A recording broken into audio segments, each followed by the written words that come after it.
Hi, it's Alexis Hasselberger, time management and productivity coach. This video is going to be a little more personal, a little more vulnerable than I have been in the past, but I am ready to share this story. And so I thought there might be some valuable lessons here in for you. So about a year ago, on October 7th of 2022, I was diagnosed with breast cancer.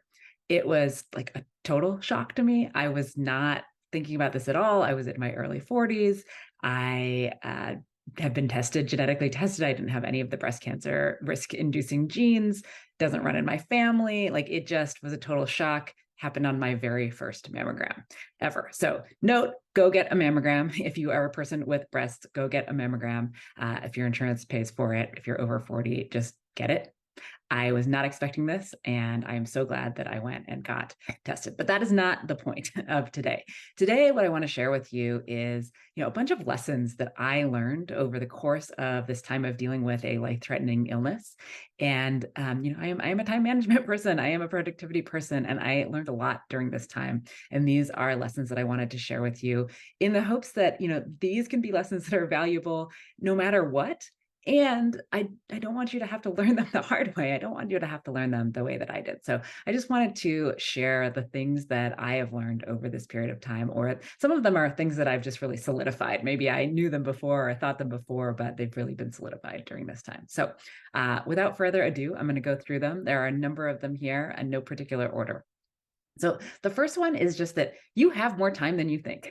If you had asked me maybe a year and 2 months ago before any of this happened, if I had time in my schedule to have, another 5 to 15 hours of doctor's appointments every single week for years on end, maybe, I'm still have a couple of doctor's appointments every week. If you had asked me that, could you just add another 5 to 15 hours into your schedule?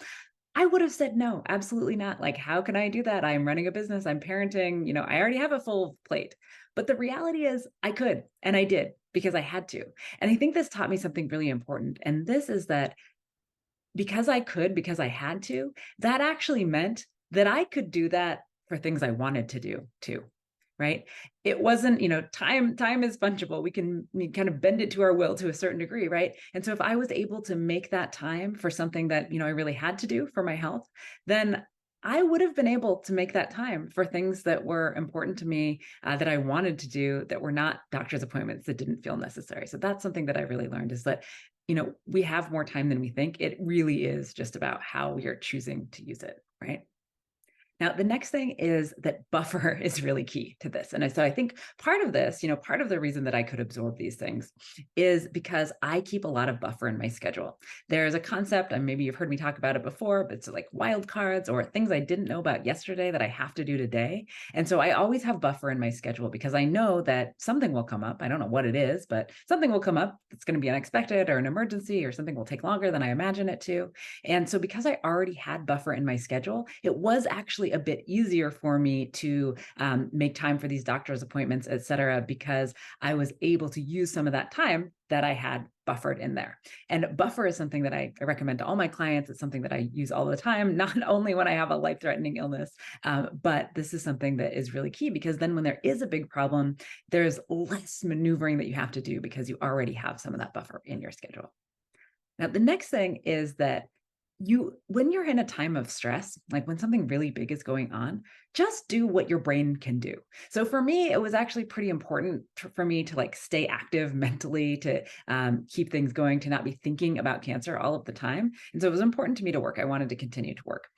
But I didn't really have the brain space for things like creative work, new projects. Like I did not have that brain space. And so I really went with what are the tactical things that I can do that move things along, but that don't require a whole lot of my brain? Like, what are those tactical things I can do? And that made me feel better about moving forward, and also reduce the scope of what I was doing at the time.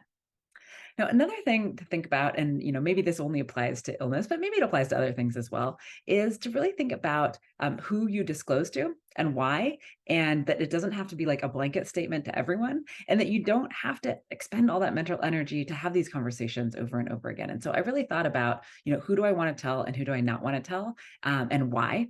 And I made some choices that really worked for me. They might be different choices for you, but the choices that I made were that I was going to tell my family, of course, my, my husband, my kids, like there was no way I was going to be able to keep this for my kids. I know some people make that decision not to tell their kids, but like I'm not a super emotional person and I was very emotional at this time. And so it would have been clear that I was hiding something. I also chose, of course, to tell my family. Well, maybe not, of course, you might not do this, but I chose to tell my kind of extended family, my parents, my sisters, et cetera, family of origin. But what I did was I designated one person in my family, so my younger sister, to be the kind of communicator with everyone so that I wasn't having to have these conversations over and over again. I could just tell her what was going on and then she could disseminate that information out to other people. I did the same thing with a group, groups of close friends. I told a few of my friends and I said, hey, can you please let the other friends in these groups know that this stuff is going on with me because I don't have the energy to have these conversations over and over again.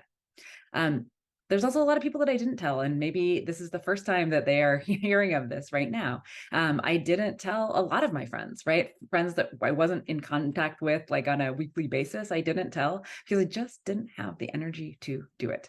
I also didn't tell my clients. I really thought about this because I knew I was going to be taking time off to recover from surgery, et cetera. And I thought, should I tell my clients? Should I not? But actually, when I was researching this, I read this blog post from another entrepreneur who had had cancer and had decided to disclose it to her clients. And there was an unanticipated consequence to that I really didn't want to happen to me. And that consequence for her was that in an effort to protect her, her clients stopped sending her new business. They stopped referring people to her because they thought, well, I want to protect her time. She's taking care of herself. I didn't want that to happen because for this person in particular, she said that, it really actually was pretty hard to build her business back up after that because people had sort of stopped sending her these referrals. And so I didn't want that to happen. I also thought, there's going to be a lot of emotional conversations to have. I also don't want to burden my clients. Like I'm here to help them. It's not about me. So there were a number of reasons that I didn't tell my clients either, but I really decided like, who am I going to spend energy talking to and what are the reasons for that versus just deciding blanket statement, tell everyone or no one. I also learned that people are just incredibly understanding. And sometimes, especially for someone like me, like I like to be accountable 100% of the time. I like to do exactly what I say I'm going to do by when I say I'm going to do it. I hate being late. I hate rescheduling. I try to avoid that at all costs. But this was a situation where that just wasn't possible. I took an entire month off to recover from surgery and I knew I was going to have to move people. And people are just so much more accommodating than you think that they might be. So I knew all my clients were wonderful people intellectually. And also it was still scary to ask for them to move things around, especially when I wasn't disclosing the reason why. But people were really, they just reacted really well, right? People were very kind. They were very nice, right? I think another thing that I really learned, which was hard for me, and I don't know if this is hard for you, but it might be, is that I needed to ask for help. And that when help was offered to me, I needed to accept it. And I think this was hard because I'm not a person who typically asks for a lot of help. I know I probably should, but I don't. And it also was hard to accept help sometimes. Sometimes you're like, I don't need it, I'll be fine. But in this case, I really felt like, no, I not only need the help, but also if help is offered, I'm going to accept it because I know that when I offer to help someone, I truly want to do that. Like out of my heart, I want to do that. It makes me feel better. And so I decided, you know what, I'm going to let people help if they want to help. And so what this meant was a few things. It meant that my mom just said she would come for as long as she needed to be here. So my mom came and she did amazing things. She cooked dinner for my family every single night. She woke up with my kids early and made them breakfast every single morning. She chatted with me and watched bad TV with me and kept me company for an entire month. That's a lot, right? I had told my kids' schools, I forgot to mention, I disclosed to my kids' schools because it was important for me that my kids' schools know what was going on because, my kids might be having emotional reactions and I wanted the schools to be able to support them. And one of my kids' schools he was new at this school too, and they just were so amazing. And they offered me a meal train. So I had radiation for a whole month after surgery, and people brought home cooked dinner to my house every single day for a whole month. That was hard for me to accept, and yet I did, and I'm so grateful for that. When people asked, hey, can I pick up your kid and drive them to this thing? Can I, do the driving both ways on a play date? All these things, I just started saying yes. Instead of saying, oh, it's not a big deal, I just started saying yes. And that really, really meant a lot. to me. And I think it really, really helped me to kind of unburden some of these things. I probably could have done it, but I would have been a lot more tired. And I remember at one point I was feeling a little guilty about accepting help because I wasn't feeling like that bad, like I wasn't bedbound or anything. And one of my friends said, I want you to reframe this. I want you to imagine how you might feel if you didn't accept this help, right? Maybe the reason that you feel okay, you don't feel terrible, is actually because you've been letting other people help you. And if you had been doing it all yourself, you would feel really run ragged. And I thought that was a really good reframe.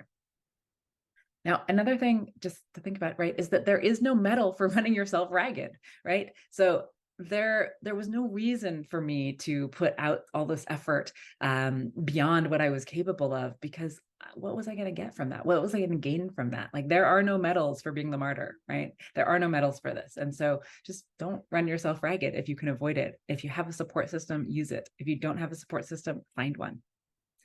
Now, another thing that I learned was, this is along the same lines, but it's just don't just absorb, right? When things are, when things are changing around you, and I needed to add all of these extra doctor's appointments and I needed to do X, Y, and Z, I didn't just add that into my schedule and remove nothing. I thought about, what do I actually need to remove to make this doable for me? And so there were things that I was doing that I was enjoying that I decided that I needed to remove. For instance, I spend some time every day learning Spanish on Duolingo. And I just said, you know what? When I'm in treatment for cancer, like, I'm just not learning Spanish. That is not a thing that I have the mental capacity for. I'm just going to put that on hold. I'm going to leave it here. I had a lot of goals, right? I had just done my Q4 planning when I got diagnosed. And so I had all these goals and these plans. And the reality was I needed to readjust. Like, I wasn't going to be able to make that happen. I needed to pivot from that. I couldn't just do all that stuff and this new stuff. I needed to make room for the new stuff. Now, does this mean I let all that stuff go forever? No. A year later, I no longer have cancer, although I am in some treatment to prevent recurrence. But now I'm doing Duolingo again. I've brought back in the things that are important to me. And I've in fact added some things just that are important to me that I've been thinking about for a while. So for instance, I'd been wanting to do pottery and ceramics for a while. I'd done it a few times during my life, and I just hadn't made time for it in the last many years. And I finally joined just a few weeks ago a ceramic studio, and I've been spending several hours there each week. This is not something I need to do. It's something that I want to do. And it's something that I think this cancer diagnosis really helped me make more time for, because I want more time. When you're kind of confronted with your own mortality, you start to think differently about how you want to spend that time. And I had thought that I was spending a lot of time on things I really enjoy, and I was, but I want to do that even more now.